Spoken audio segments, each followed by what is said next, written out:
Кстати, именно в честь писателей я сегодня нацепил вот эти антикварные редкие очечки.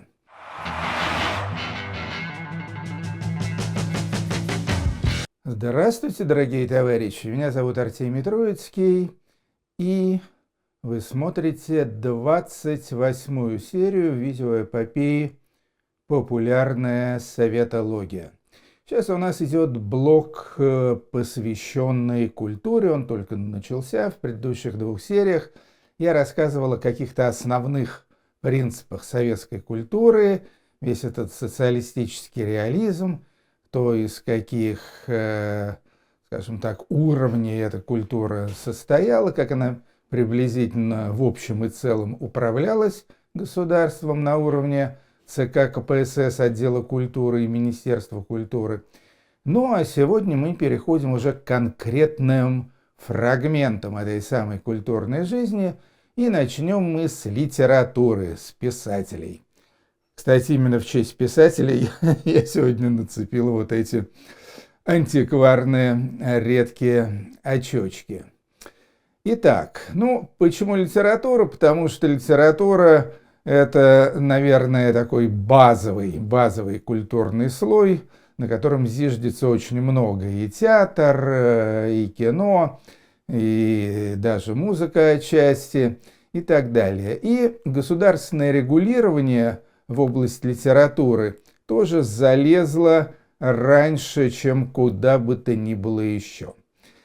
Скажем, если говорить о России, то цензура в России существовала издавна, еще с допетровских времен. Это была церковная цензура, то есть православные иерархи Русской Православной Церкви, они блюли, значит, чтобы не писали всякую ересь, и чтобы, соответственно, говоря сегодняшним языком, не оскорблялись, не задевались чувства верующих. Потом, разумеется, это все приходило в более цивилизованный, европеизированный вид при Петре, потом особенно при Екатерине. При Екатерине, кстати, произошел первый такой серьезный цензурный скандал в области литературы. Это связано, естественно, с произведением Александра Радищева «Путешествие из Петербурга в Москву». Книга была запрещена, изъята и так далее. А Екатерина II даже назвала Радищева более опасным бунтовщиком, чем Емельян Пугачев. То есть умная женщина понимала силу слова. И потом дальше пошло-поехало. При одних правителях с цензурой было полегче, в частности, при Александре I. Так что можно сказать, что молодому Пушкину повезло. Потом Николай I, естественно, все было зажато. Граф Уваров, православие, самодержавие, народность. Вот тогда же появились все эти цензурные управления. Потом при Александре II снова полегче, при Александре III снова закрутили гайки. И так постепенно мы дошли до советской власти. Надо сказать, что советская власть про цензуру тоже не забывала. Еще в 1922 году был создан так называемый главлит, то есть главное цензурное управление советской страны. И главлит этот существовал, да и существует, можно сказать, до сих пор. В СССР он существовал до самого конца СССР, то есть до 1991 года. Помимо цензуры, с этим делом все более или менее понятно. Цензура просто, при царе обращали внимание на одно, при советской власти на другое. Значит, основными направлениями цензурной деятельности были, сейчас попробую вспомнить, значит, во-первых, противостояние антисоветской агитации и пропаганде, во-вторых, чтобы не выдавалась государственная тайна, в-третьих, чтобы не было всяких призывов к национальному и религиозному фанатизму.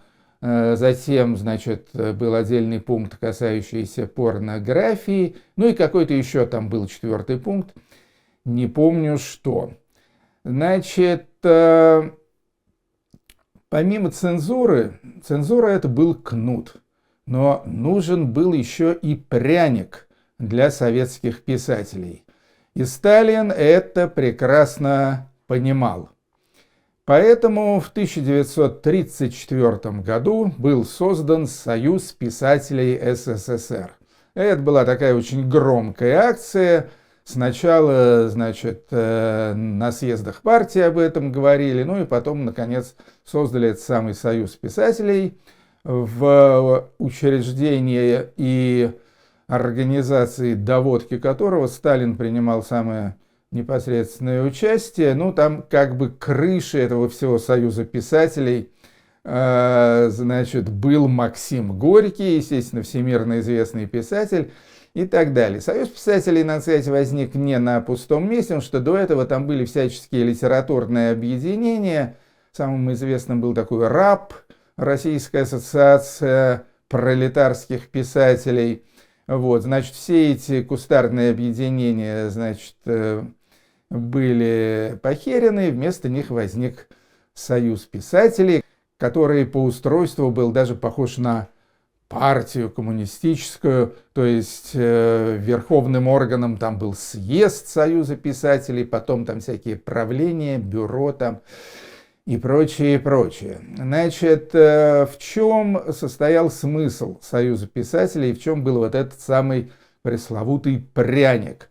Стоял он в том, что при Союзе писателей имелось много всевозможных таких нужных и сладких ответвлений. Значит, ну, во-первых, естественно, всевозможные органы Союза писателей, печатные, где печатались эти самые члены Союза, то есть это, с одной стороны, литературная газета, с другой стороны, куча толстых литературных журналов, там «Новый мир», «Звезда», «Знамя», «Октябрь», прочее и прочее.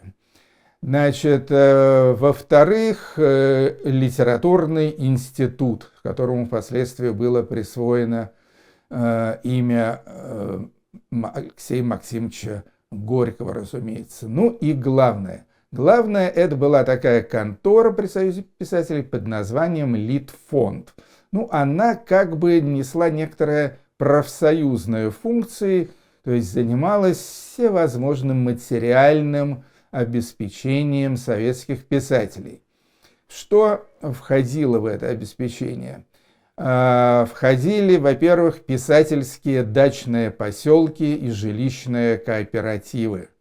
Ну, самые известные дачные поселки в лучших местах Подмосковья и Подленинградья. Ну, в Подмосковье это, естественно, Переделкино, Красная Пахра, Николина гора. Под Ленинградом это небезызвестная Комарова. В общем, для писателей просто находили такие очень-очень уютные уголки природы с речками, с морским побережьем, пляжами и так далее. Ну, аналогично с городским жильем. Я, честно говоря, не знаю, где жили писатели до войны, но вот, скажем, в 50-е, 60-е годы у меня аж несколько знакомых писателей жили в районе метро «Аэропорт». Там был целый такой писательский городок, стояли такие милые домики, там же была поликлиника Союза писателей и так далее. В общем, обеспечивали писателям максимальный комфорт. Но даже этого мало. Еще были учреждены так называемые дома творчества, дома отдыха и так далее. Опять же, в лучших местах, ну вот, скажем, я дыхал в писательском в Юрмале, были, естественно, и на Черноморском побережье такие, и в Подмосковье тоже замечательные дома отдыха и дома творчества писателей. Почему дома творчества? Потому что предполагалось, что писатели туда заезжают на долгий срок со своими семьями, с тем, чтобы в тишине, значит, под шум вековых деревьев сочинять всякие нетленные романы и повести. И вот это вот был тот самый писательский пряник. Ну, разумеется, сочетание кнута и пряника давало партии и правительству нужный результат. То есть писатели, в принципе, писали то, что нужно, то есть то, что не нужно, вычеркивала цензура, а если они уж совсем зарывались, то они начинали лишаться вот этих самых писательских привилегий. Что, кстати, произошло там, скажем, с Осипом Мандельштамом после того, как на него донесли за известное стихотворение «Мы живем под собою, не чуя страны». Ну и так далее. Таких случаев было очень много. Ну, тем более, вторая половина 30-х годов, там уже было совсем плохо. Писателей начали потихонечку расстреливать. Вот, в частности, и того же Мандельштама расстреляли, Бабеля расстреляли, еще, в общем-то, довольно многих. Но при этом, и это очень странно, ситуация была довольно парадоксальная. С одной стороны, вот весь этот самый сталинский ужас кнута и пряника, причем кнута такого смертельного кнута. С другой стороны, в общем-то, надо признать, что литература того времени, в 20-е и в 30-е годы, была очень качественной. То есть и литература, и поэзия были и те же Пастернак, Ахматова, Мандельштам, был, там, не знаю, Шолохов, Тихий Дон, Булгаков, Белая гвардия, были произведения Бабеля, Олеши, Катаева, Каверина и так далее. В общем, было много качественной литературы, причем некоторая просто удивительным образом проходила цензуру. Скажем, «12 стульев» и «Золотой теленок» Ильфа и Петрова, в общем-то, на самом деле реально смешные, реально острые сатирические произведения. Ну вот, вот это тоже было. Каким образом это происходило, мне, честно говоря, даже до конца непонятно, но это факт. Это была первая глава. Первая глава короткой повести о советских писателях.